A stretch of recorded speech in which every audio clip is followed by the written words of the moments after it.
Here we have a 2019 MacBook Pro, model number 82141, board number 820-1700 that came in for repair.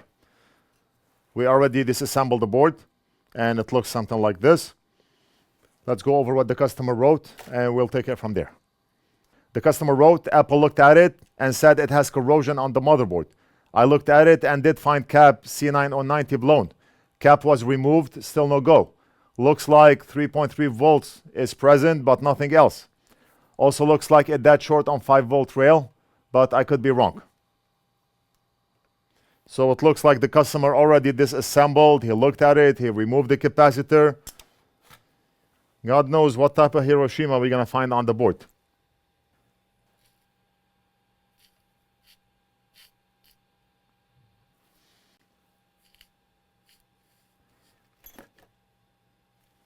Now I do see corrosion right here, but right off the bat I do see corrosion here and I see a problem in this area. Oh, wait a minute. The cap is right there, right in front of my eyes. Right there.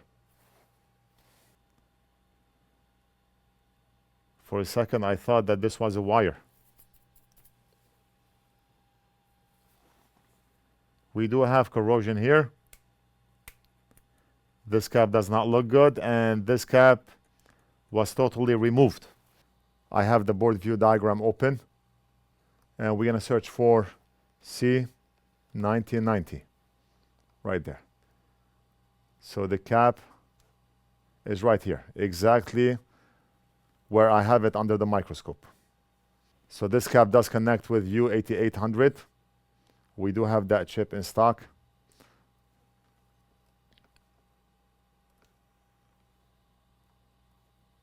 Let's continue with visual inspection. But we know that we have an issue in this area. Customer said this cap was blown. Blown probably because of liquid damage. If the board had corrosion on it, it suffered liquid damage, most likely.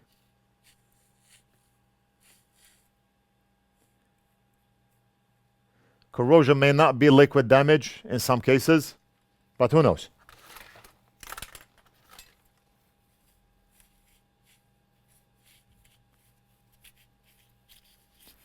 I do not see any signs of liquid anywhere on the board.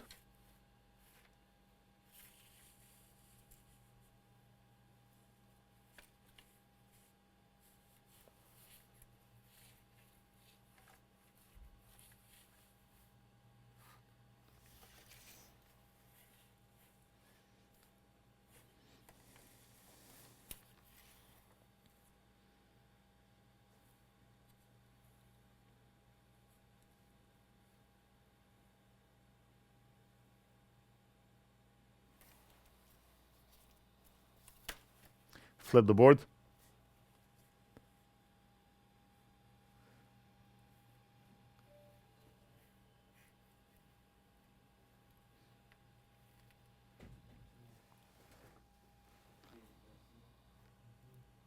Mailman just came in with a lot of packages.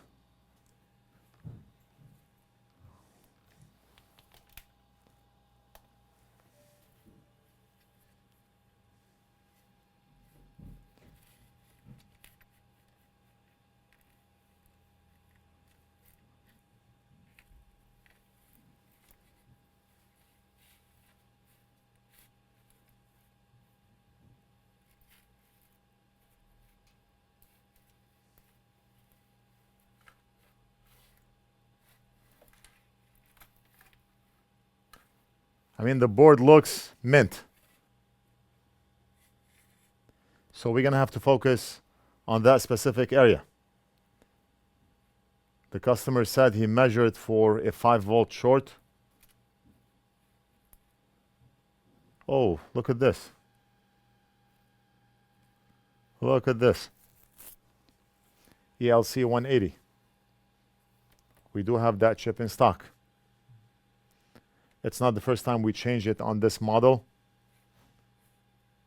But right now, the way I see it, we may have a G3 hot short. This is common to fail if we have a G3 hot short,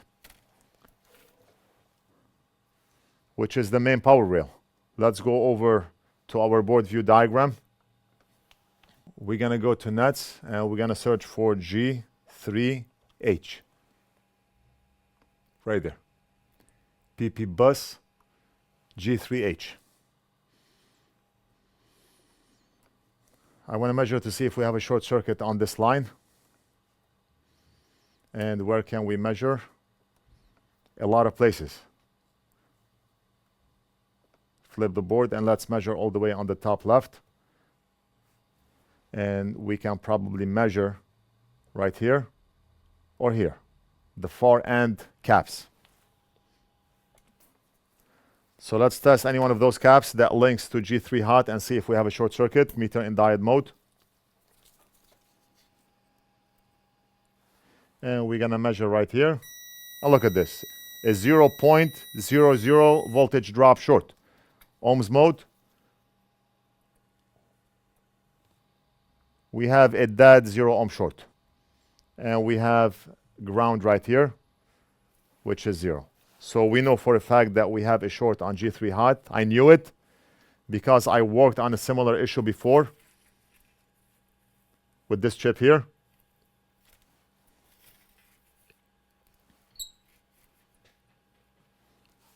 It's obvious that the chip is blown.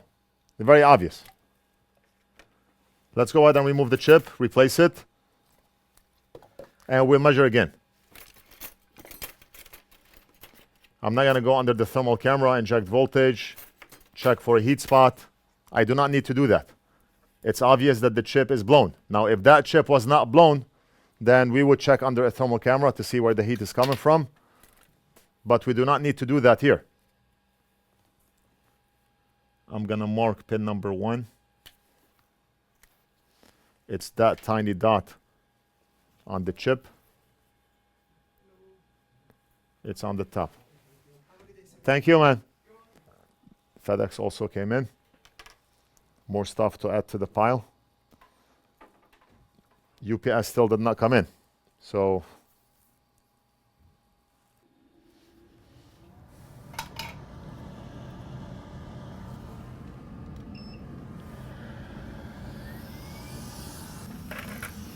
let me put something under the board because I do not want to burn the mat.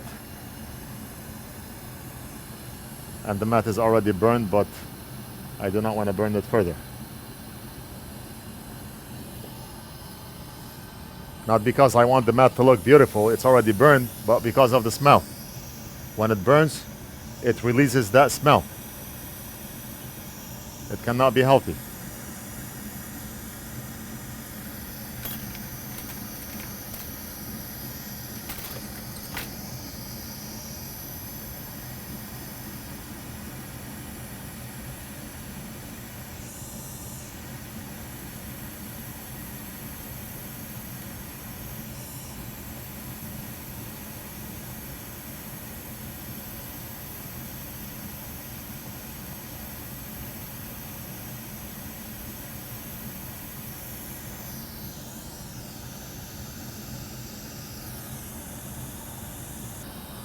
Let's hit the iron while it's hot.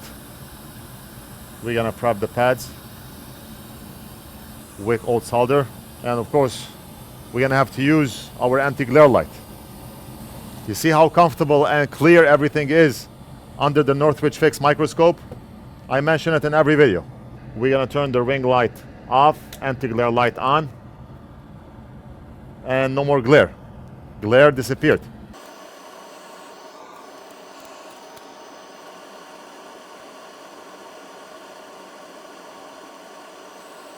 And whatever tools we are using on the bench here, everything from this amazing microscope to the ring light, to the anti-glare light, NF Mini, soldering stations, hot air stations, original Amtech Flux, and we are one of the biggest distributors of Inventec Amtech Flux.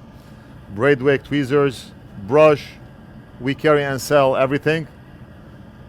One-stop shop. If you have not already done so, you can log into our site, northridgefix.com, click on shop, add to cart, checkout, pay, and we almost always ship out same day. If you have ordered from us before, you know how fast we ship.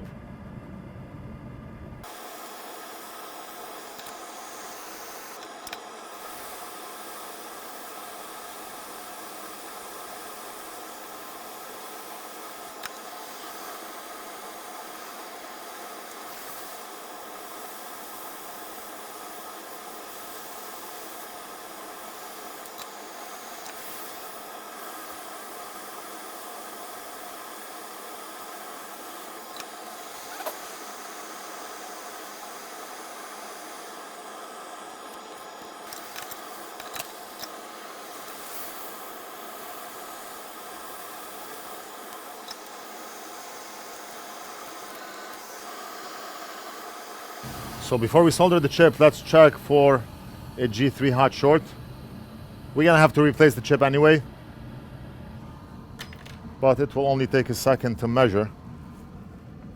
Do we still have a short? Meter in diode mode. And we should not. Of course we do not. We have a 0.4 voltage drop reading, and that's perfect. Let's go ahead and replace the chip. And then we're gonna replace the missing cap. And hopefully that board is a fix.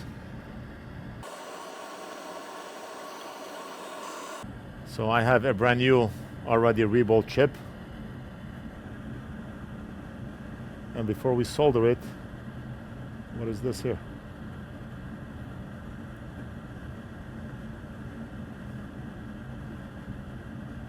Before we solder it, that's corrosion. Let's clean the board. Now the chip looks huge under the microscope, but the chip is super tiny. I always like to compare ICs to a penny. I had a penny here. I compared it last time with a chip that we were working on. Yeah, right there, I got it. So that's a penny right here. In God we trust. Look at the in and look at the chip. That's how big the chip is.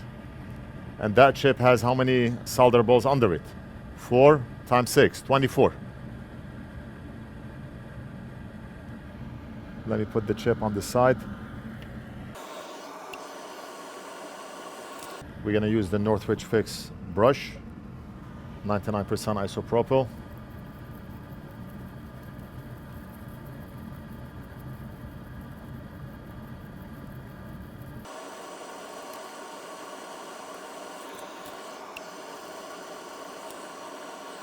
Apply a tiny bit of Flux. Put that brand new chip on the board, and we're gonna solder it. Now we have to align this chip as best as we can. No placeholders on the board.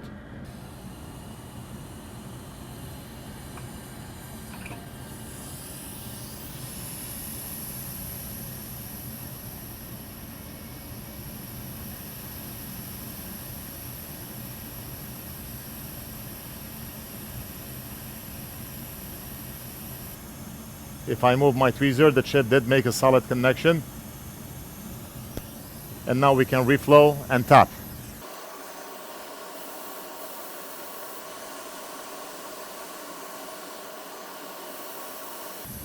We're gonna wait for that chip to shift in place, unless the chip is perfectly in place. Right there.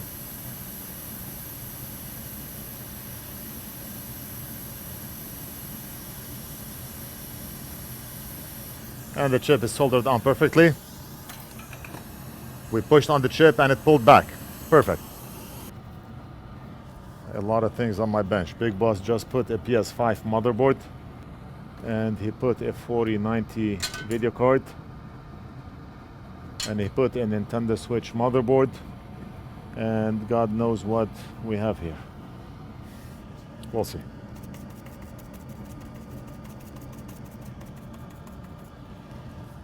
We're gonna have to do it one device at a time.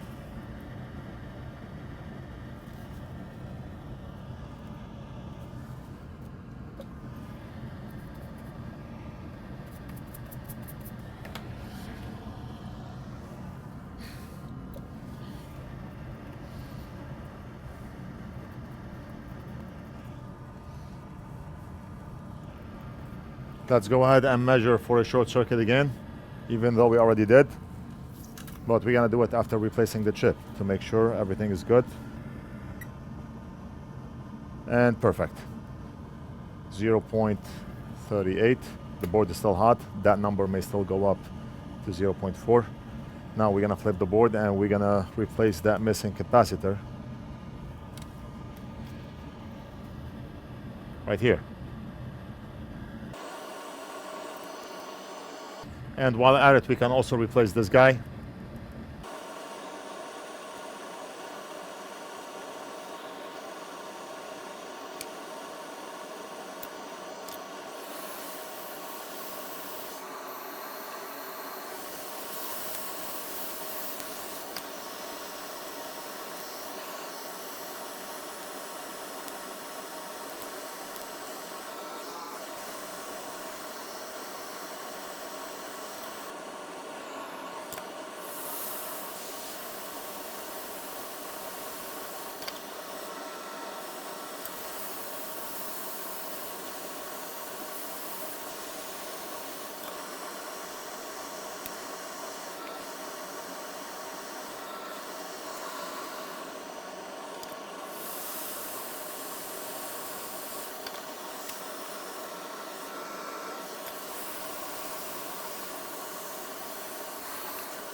All right, so we are done. We replaced the missing capacitor. The customer claimed was blown and he removed it. We also replaced this cap because it did not look good.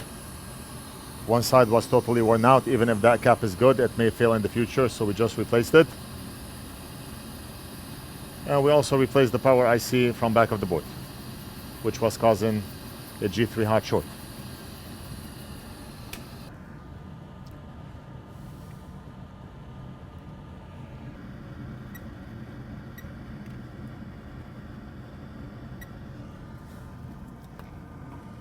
All right, so we are done. I'm gonna hand the board over to Big Boss to reassemble and test, and I'll be back to finish the video. Okay, so bad news. Bad news.